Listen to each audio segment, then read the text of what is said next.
中国拳手魏睿实力到底有多恐怖？无敌控具实力让泰拳王者无从下手，组合拳打到泰拳王者怀疑人生，一招袭顶更是撞碎多名日本选手冠军梦。魏睿本人更是被日本媒体尊称为中国妖刀，来自于中国的怪物。全てを支配圧倒超完璧王者魏睿。好，那么各位亲爱的观众朋友们，让我们来看一下这次比赛双方选手。那么这一位是来自于泰国的选手龚纳帕，号称是泰国的大魔神，日本拳坛的泰拳魔王。31岁，泰国泰拳悍将，绰号泰拳大魔神，是日本赛场的噩梦制造者。10岁就开始打泰拳，百场征服伦皮尼、加兰龙全场后转战日本。14年 KO 31名日本选手，倒在其拳下的 K1 及 Crush 冠军多达10位，堪称日本格斗角斗机。好，那么这位就是来自于中国的魏睿，号称中国妖刀，国际拳坛的中国战神，国际赛场快准狠化身。在2017年在日本 K1 赛场1晚3战，首场 KO 日本 Crush 王者佐佐木大藏，半决赛戏耍欧洲名将博图斯，决赛力克日本新星平本莲，连战拿下 K1 62.5公斤金腰带，成为中国首位 K1 世界级冠军，扬我国威。好，那么比赛正式开始，我们来看一下双方选手的对决。魏睿这位选手，他的控场能力非常的不错，控具能力是相当的优秀。那么这位来自于泰国的挑战者龚纳帕，也是一位快准狠的化身，他的拳法非常的凶狠，打法侵略性是相当强拳腿膝杀伤力巨大在擂台的压迫感上，这个犹如猛虎下山一样。日本媒体称他为这个统治日本轻量级的怪物，连5尊波球都忌惮3分。龚纳帕是泰国斗士的硬核代表那么在魏睿面前，魏睿这个控场级别高手面前看看他的拳法能打出什么样的效果。それでも負けないというような軌道。ミドルキックバチンと。いや、久松さん思わずこれ声聞こえましたが、すごいですね。バチンって音が響いてますね。右。なんかムエタイの試合見てるみたいですね。確かに。ウェイリーあれですね、さばくっていうよりも自分からなんか言ってますね。そうですね。前に出て返した。返してウェイルイ。ちょっと効いた。今右。それでいやパンチもうまいですね。好，龚纳帕率先一个直腿，这个魏睿也毫不逊色，直接来一套组合拳回击，再来一个左摆下摆，好一个踢击，直接鞭腿袭击这个龚纳帕下盘。你可以看到龚纳帕的这个膝盖是一直在保持运动，随时准备给魏睿来一套杀招。龚纳帕的打法压迫力极强，但是魏睿的控场能力是相当的优秀。可以看到魏睿正在保持着与这个龚纳帕的一个非常微妙的这么一个距离。龚纳帕的很多次打击都这一个跳拳非常的不错。龚纳帕首战失利，有点小失利。好，那继续战斗。魏睿的眼神非常坚定连续的正踢骚扰，魏睿来假动作了，控场能力非常强非常不错，可以看得出来。两边继续换腿，这样魏睿来直拳，小直拳，连续的小直拳，再来一个鞭腿袭击，这一个飞腿，这个飞腿还是非常的危险的如果说被对手搂腿的话。好，第一回合战斗结束，我们继续来看一下第二回合。第一回合的魏睿在跟这个龚纳帕进行了一波小试探。魏睿的控场能力非常的强一直在跟这个龚纳帕保持着一个非常不错的距离，也是没有让龚纳帕得到什么这个拿出他泰拳的这个优势，打法的侵略性也没有体现出来。好，那让我们继续来看一下第二回合。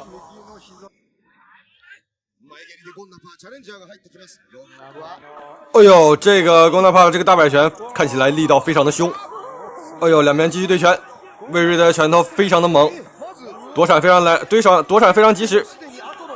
龚大帕连续失利，脸都红了，有点急了。好，这边对拳非常激烈，连续的踢腿。魏睿一直在保持距离，他的战力非常的优秀。龚大帕这边打得有点急。好，边腿，直腿，哎呦，这一脚没有踢到。魏睿的这个距离把控相当的优秀。いや前回の大会ではその実況中幻影と戦っているようななんていう表現がありましたが、また違ったウェイ・ルイ攻撃力というスキル見せつけています。左のゴンナパーも放っていく。マサトさん、今間合いなどどうですか？ちょっといい感じ、でもまだ。哎呦，龚大帕奋起反击，一个直拳。魏睿这边仍然保持距离进行骚扰。哎呦，这个搂腿差一点。两边的这个拳法观赏性极强，一直在拼拳。好，假动作。两边的这个拳商极高啊，拳商极高。龚大帕一直用假动作配合这个直拳来这个骗魏睿，魏睿也是把握这个距离，连续的小拳骚扰这个龚大帕。龚大帕被打得明显有点急了，打法侵略性极强啊，但是这个魏睿啊是步步为营，一直在消耗这个龚大帕的体力，连续的炮拳也是这个得分极高。龚大帕这边急了，继续打一个侵略性极强的这个拳法，继续往前压。哦呦，这边这个下摆，魏睿贴身直拳。右ミドルはゴンナパー。ゴンナパーも頑張ってるね。ゴンナパーも意地を出して。いや気持ちもこれ相当ですね。あとウェイの右のジャブですか。はい。絶妙なタイミングで入ってますよ。右ジャブ。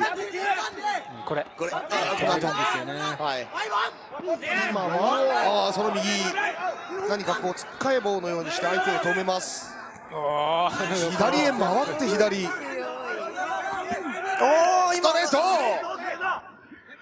马萨托萨尔莫好，又是一招鞭腿，给龚大帕打的下盘不稳，连续的拼拳。哎呦，这个下摆非常漂亮，这个击打腹部，龚大帕下狠手了。哎呦，龚大帕这一拳威力相当之大。相比之下，魏睿想要跟这个龚大帕拼拳，看起来是不太好拼。好，第二回合战斗结束，两边友好碰拳。好，那我们继续来看一下第3回合。これこそ5ラウンド見たいですよね。ですね。そうですね。いや面白いなこの攻防。好，两边一上来就开始拼腿，像跳舞一样啊！继续拼拳，魏睿这边躲得非常不错。魏睿看起来像找到了节奏感一样，打出了节奏感。可以看到他的节奏把控非常不错，跳起来了。相比于前2回合，魏睿打的这个第3回合变得打法更加激进，看起来也是摸透了龚大帕的这个打法。连续的躲闪非常不错，再接这个鞭腿来骚扰这个龚大帕。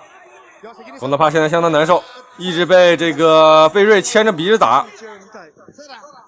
泰拳王者龚大帕这个打法侵略性相当之强啊，但是面对魏睿像陷入了一个泥潭一样，有劲儿使不出。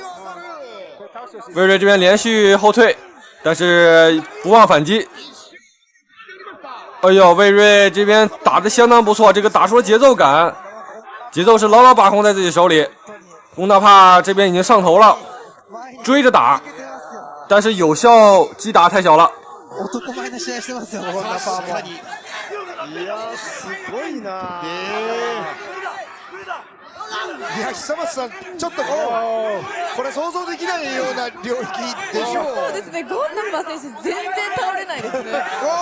もう顔面真っ赤にしながら思いっきりローキック蹴りますからね。すごい気持ちの強さが。赤いムエタイちょ大魔神。っとウェイのパンチに力がなくなってますね。これ気になりますね。ちょっと踏ん張れないのかな。近距離足を止めての試合、ローキックはゴンナパー。两边互相侧踢，哎呦，两边下狠手了，这个踢腿的这个力量相当之足。龚纳帕的体力看起来有点不支了，被连续的消耗。再来踢腿，力量是逐渐的微弱了。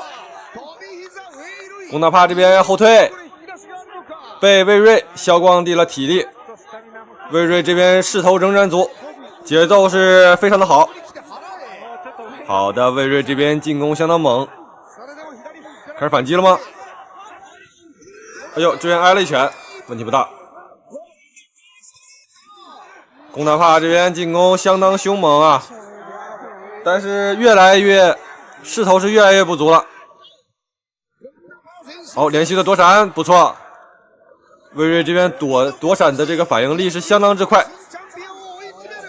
又是一个脸部命中，再来，哎呦，这拳差一点，魏睿。そうですね。致命打にはなってないですよね。インローにも、好，魏睿这个张开双臂，像个快乐的孩子一样啊，高兴的这个飞起来了啊。好，时间结束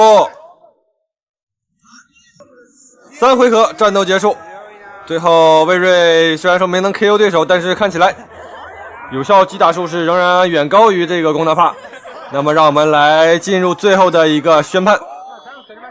好，那看起来是魏睿获得了本场比赛的胜利，让我们恭喜来自于中国的妖刀魏睿赢得本场比赛胜利，卫冕获得金腰带。好的，我们感谢各位的收看，我们下期再见。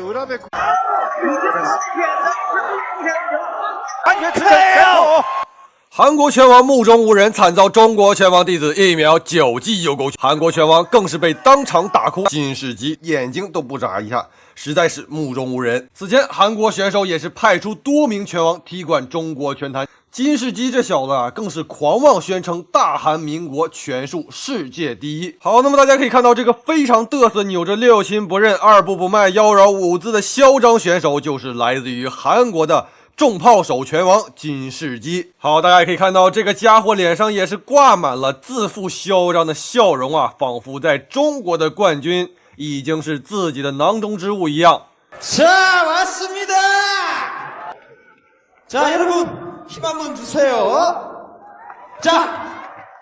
I say 힘, you say 세기, 갑니다. 자, 김.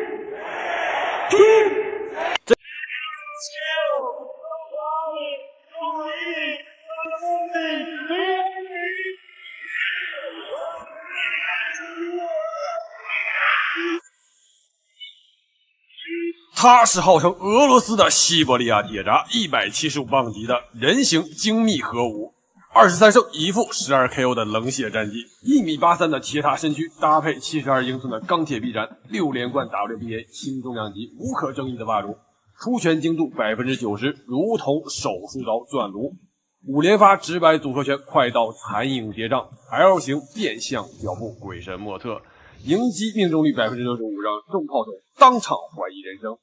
贝特比耶夫、阿瓦雷兹都扛不住他的控场绞杀。第10回合变线勾拳能让对手身体僵直 1.5秒，机器人级的心态加上拳击马拉松级的体能，12回合追着空气打的绝望制造者，这就是来自于俄罗斯的战斗人形武器迪米特里·比沃尔，当今拳坛顶级的技术大师、点数专家、防范教授，他能把俄式拳击美学展现得淋漓尽致。好的，那么亲爱的观众朋友们，那么今天为大家带来的是一场经典的2019年比沃尔对战来自于美国的乔史密斯。来自于美国的小乔史密斯号称美国布鲁克林核弹头，是175磅级最疯的重拳屠夫，26胜3负的19 KO 的血性履历，身高1.85米的爆炸肌肉棒，右手则核弹一击终极传奇霍普金斯职业生涯，打法纯属疯狗流，全场不要命硬刚，疯狗乱拳专治技术流。这场比赛也是比沃尔 WBA 拳王头衔的第4场卫冕战。这场比赛必定是一场腥风血雨、硬汉对决。此时的比沃尔职业战绩15战全胜，11次 KO 对手，虽然保持不败战绩，但是处于职业生涯的上升阶段，名气仍比史密斯要小得多。而他的对手布鲁克林核弹史密斯职业战绩保持20胜2负20次 KO 对手 ，KO 率甚至可以媲美擂台屠夫贝特比耶夫。他的拳法凶狠，是轻重量级的公认的重炮杀手。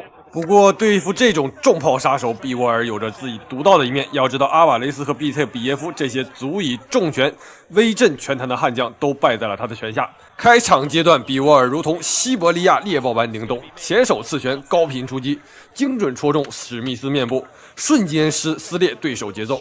史密斯身高虽1.85米，臂展180公分，占据纸面优势，但是每次前冲都被比沃尔的刺拳逼停，如同撞上无形的玻璃墙。史密斯很难打乱他脚下的节奏，无论是前后左右任何方向的移动出拳，他都能稳控好自己双脚之间的距离和身体的重心。因此，这个比沃尔的组合拳连贯流畅，尤其是直拳打得极具穿透力，是我见过直拳打得最漂亮的选手。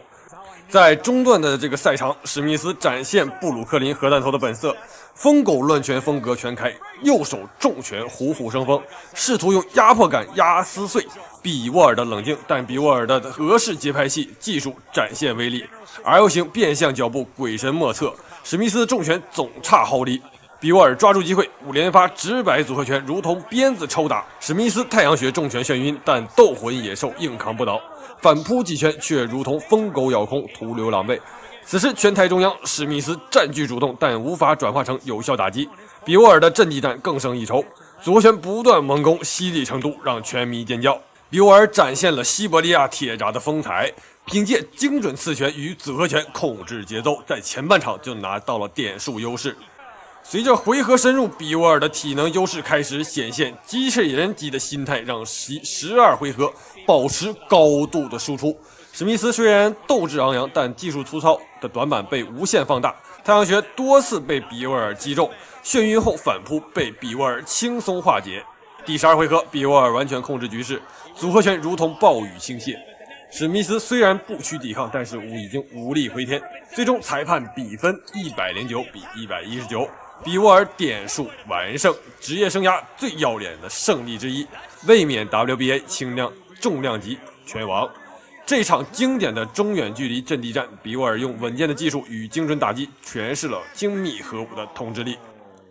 让世界颤抖的钢铁麦克现在已经34岁高龄，但依然保持着令人恐惧的重拳威力，他就是泰森。此时的泰森刚刚结束15月的禁赛期，刚处于一波连胜之中。此战被视为他挑战英国拳王伦诺克斯刘易斯的重要赛前热身，而他的对手格罗塔是位来自波兰的坏小子，身高1.92米，体重240磅，曾7次获得波兰全国冠军。1988年汉城奥运会铜牌得主，业余时期战绩辉煌。两人赛前在发布会上针锋相对，格罗塔甚至嘲讽泰森为黑心血，泰森则回应：周五晚上我会让你笑不出来。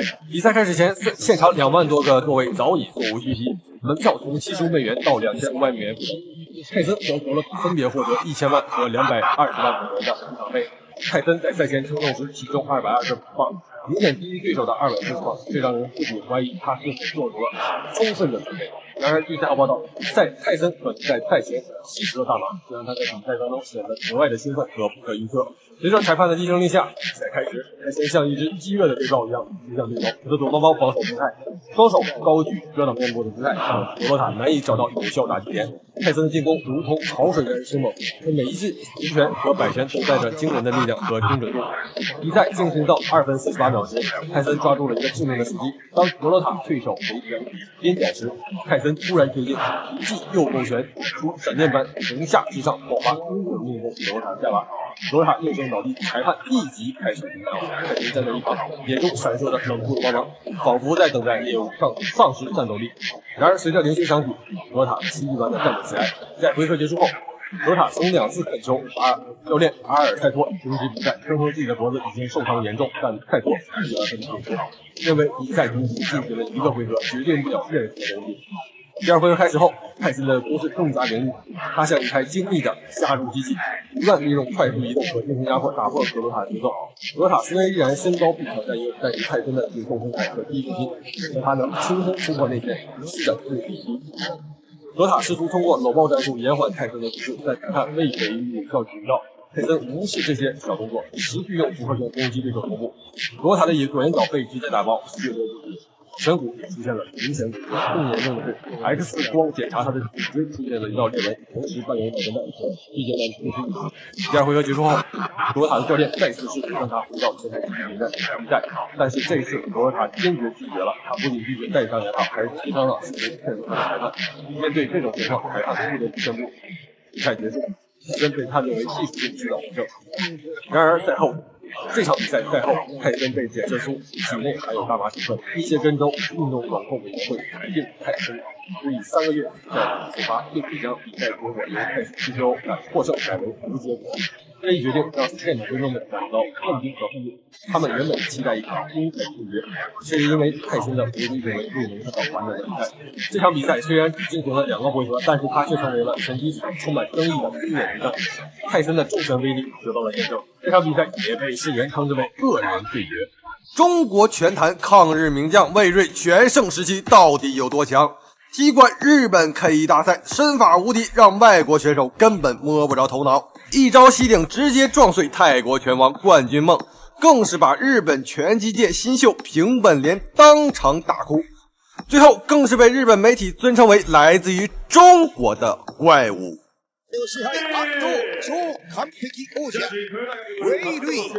好的，各位亲爱的观众朋友们，让我们继续来看魏睿踢馆日本 K1 拳赛的第3期。好，那么这一期我们来看一下双方选手，这一位是来自于罗马尼亚的重炮手，欧洲踢拳界的号称人形火炮。1991年出生，罗马尼亚籍踢拳悍将，职业战绩22战19胜2负1平5次 KO， 是 WAKO、WTKA 的双料世界冠军，被誉为欧洲重炮手。好，那这一位想必大家也很熟悉了，来自于中国的号称妖刀自由搏击界的中国战神，是中国自由搏击界的一个传奇啊！以敏捷的技巧和暴力 KO 闻名国际拳坛。魏睿职业生涯技术是快、准、狠，经验老道。虽然现在年过巅峰，但是现在仍敢在日本主场硬刚，每场比赛都可以谓是视觉核爆，是中国搏击界的破局者，也被号称为抗日名将。好，那这一次也是魏睿首次对战来自于罗马尼亚的斯波图。两边的拳法风格可以说是相当迥异啊。斯波图以这个重炮闻名啊，重炮手，他的这个踢击也是相当的凶狠。那我们的魏睿是以这个灵巧敏捷著称啊，技巧性的选手。那么面对斯波图，以力量抗衡显然是不可取的。我们可以看到一开场，斯波图的进攻就相当的凶悍，体现了作为一个重炮手的标准的赛场素养。但是魏睿的这个经验仍然老道啊，我们可以看到他的这个躲闪是相当的快速，让这个斯波图这个笨重的炮拳发挥不出来什么优势。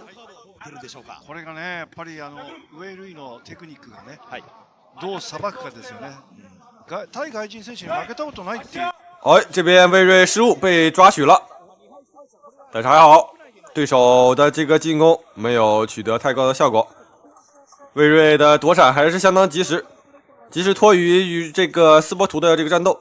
他心里也清楚啊，斯波图的这个拳法相当凶狠，重炮手一旦被这个抓住，这个蓄力一拳，自己就容易当场被直接 KO 了啊。这个斯波图的 KO 力还是相当之高。ボディ左フック軽く引っ掛けるようにしていきました。手首の返し。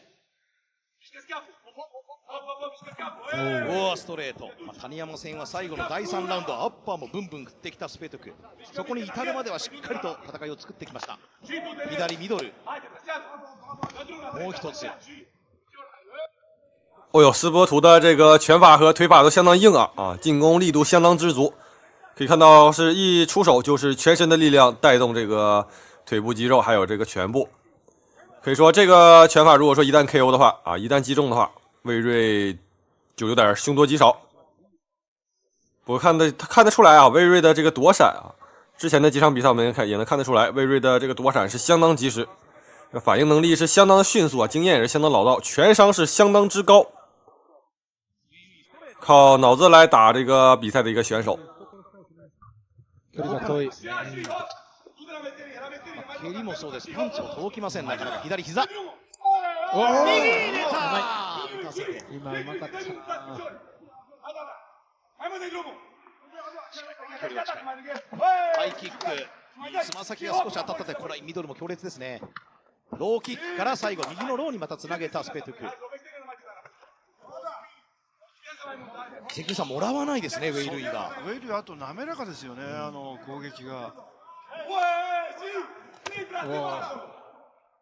うわ柔らかいんですけど、打つとき。好，第一回合战斗结束。魏睿的这个打法在第一回合也是以试探为主。看一下斯波图的咸蛋啊，尝尝咸蛋。斯波图的这个进攻风格相当的硬啊，相当的狠。这个也是以重炮为主啊，重炮为主。这个打法是相当的狠，但是面对魏睿有种陷进泥潭的感觉，有力使不出，打在棉花上的感觉。魏睿一连续的小躲闪，让这个斯波图有点摸不着小头脑。中村さん、当たってないんですもんね。そうですね。さあ、最終の第3ラウンドが始まります。決勝進出をかけた。好，那么下一回合开始，可以看到魏睿也是掌握了比赛节奏，开始跟这个斯波图打一个走位，打站立，跟这个斯波图走位。斯波图的进攻相当猛，哎呦，这个连续的左摆可以看得出来，斯波图的这个在重炮领域确实是颇有建树，而且这个斯波图的身形相当低矮啊，像一个坦克一样。这个如果说你这个坦克啊做的比较高，就会容易受到打击，越低矮越容易这个躲避这个对手的这个打击，然后自己的这个攻击啊也是相当凶狠。斯波图的这个体型啊，它就像一个坦克一样，对吧？像一个装甲车。魏睿看起来相当高啊，但是他的身形非常灵巧啊，非常灵敏，经验也是相当之高。这场比赛看得出来啊，双方的这个对决还是相当精彩。斯波图的这个进攻仍然凶猛，找到机会就直接对魏睿进行猛攻。行く。結構かすめました。ボディだ。うわ、魏睿打得相当聪明，躲闪的同时不忘反击，反手直拳直接命中。反观斯波图的这个重炮非常凶猛啊，但是有效击打数太少了。两边开始缠斗，斯波图的这个进攻有点泄气了。哦呦，又是躲闪之后反手一拳。魏睿的这个打法太聪明了。现在斯波图又被打的像之前的几位选手一样啊，又是被魏睿搞的这个心态有点崩了，而且体力也是见底了。哦呦，这个拳法打得相当不错，魏睿的这个拳伤实在是太高了啊，太高了。ガードも下がってきている。腕が伸びなくなっている右手がサイドキックもここで繰り出してきます。中国3打もベースにあります。ウェイルイ。いや、これもヒットはしてない、強くは。おお、ジャックスミン。こう幻影と戦っているかのようです。スペトクにとっては。スペトク1回戦じゃすごく強く見えましたけどね。こうなってしまうんですね。うわー、どんどん削られて顔面ももらう。哎呦，这个躲闪非常的不错，魏睿闪得非常的好。好，这边斯波图又是踢击，比赛回合快要结束了，双方看起来要进行一个比分。斯波图的进攻多次被这个魏睿化解，躲闪太及时了，斯波图有力使不出的感觉，非常难受，上身都已经憋红了。好，魏睿反击。魏睿每次都是躲闪之后挑个机会直接反击。好，那战斗结束。连续的战斗让斯波图的体力耗尽，有效击打数也是明显低于这个魏睿。那最后的胜利到底是谁能花落谁家？我们来看一下裁判的宣判。好，那最后看起来是魏睿比分胜出，赢得本场比赛的胜利。对手也是相当敬佩啊，斯波图的这个进攻是完全被魏睿化解，魏睿的这个拳伤实在太高了。让我们恭喜来自于中国的魏睿赢得本场比赛的胜利，再次夺冠。好，我们下期再见。